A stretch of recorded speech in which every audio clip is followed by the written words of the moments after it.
আমরা আজকে বাংলাদেশের পররাষ্ট্রনীতি শুধু নয়, বাংলাদেশের সকল নীতি পরিচালিত হবে, প্রতিফলিত হবে আমাদের সবার আগে বাংলাদেশ নীতিতে। আমরা আমাদের পররাষ্ট্রনীতি সকল দেশের সাথে আমাদের সমমর্যাদা নিয়ে আমাদের সম্পর্ক থাকবে।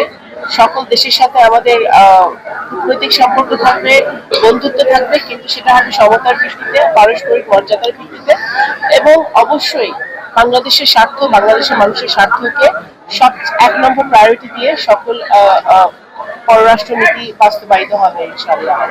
অবশ্যই আমি তো শুধু ফরিদপুর জেলা, তো আমি মনে করি আমার বাবা এই অঞ্চলের বৃহত্তর ফরিদপুরের মুক্তিযুদ্ধ সংগঠক ছিলেন।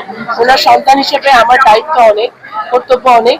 আমি শুধু ফরিদপুর জেলার অধীনে, আমার নগরকান্দের সাথে তো বটেই, ফরিদপুর জেলার অধীনে সকল উপজেলা পৌরসভার উন্নয়ন করতে হবে, অবকাঠামো উন্নয়ন করতে হবে, শিক্ষা স্বাস্থ্যের উন্নয়ন করতে হবে, এবং শুধু ফরিদপুর জেলা না, বৃহত্তর ফরিদপুরে আমাদের উন্নয়নের একটি বিশাল স্কোপ রয়ে গেছে। আমাদের এখানে ফরিদপুরকে বিভাগ ঘোষণা করা এবং আমাদের পদ্মা সেতু ভিত্তিক আমাদের যে উন্নয়ন প্রকল্পগুলো প্রয়োজন পদ্মা সেতুকে কেন্দ্র করে, সেই উন্নয়নগুলো আমাদের বাকি আছে।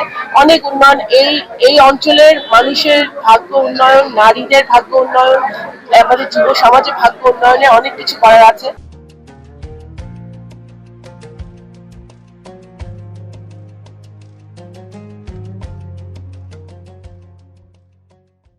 আমরা আইটি পার্ক করতে চাই, হসপিটাল করতে চাই, বিশ্ববিদ্যালয় করতে চাই, আমরা অবকাঠামো উন্নয়ন করতে চাই।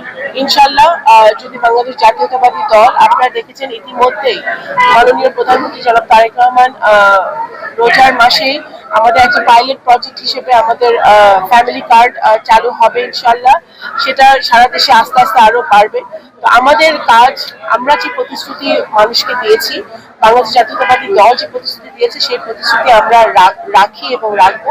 শহীদ জিয়ার সময় থেকে দেশনেত্রী বেগম খালেদা জিয়া এবং বর্তমানে মাননীয় প্রধানমন্ত্রী জনাব তারেক রহমানের নেতৃত্বে সকলকে সাথে নিয়ে, সকল আরো যারা দল আছে, মত আছে, সকলকে সাথে নিয়ে সকল ধর্ম, মত, দল নির্বিশেষে ঐক্যবদ্ধভাবে আমরা দেশ পরিচালনা করতে চাই এবং সকলকে সাথে নিয়ে নতুন বাংলাদেশের দিকে এগোতে চাই।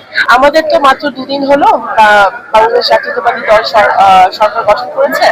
আমরা ভিসা প্রক্রিয়া যে জটিলতা আছে বিভিন্ন দেশের সাথে বাংলাদেশে, সেটা আমরা অবগত আছি। পররাষ্ট্র মন্ত্রণালয় এটা নিয়ে কাজ করছে। ইনশাআল্লাহ ধীরে ধীরে আমরা ভিসার সম্পর্কিত যে জটিলতা, সেই জটিলতাগুলো আমরা নিরসন করতে পারবো দ্বিপাক্ষিক এবং কূটনৈতিক সম্পর্কের মধ্য দিয়ে।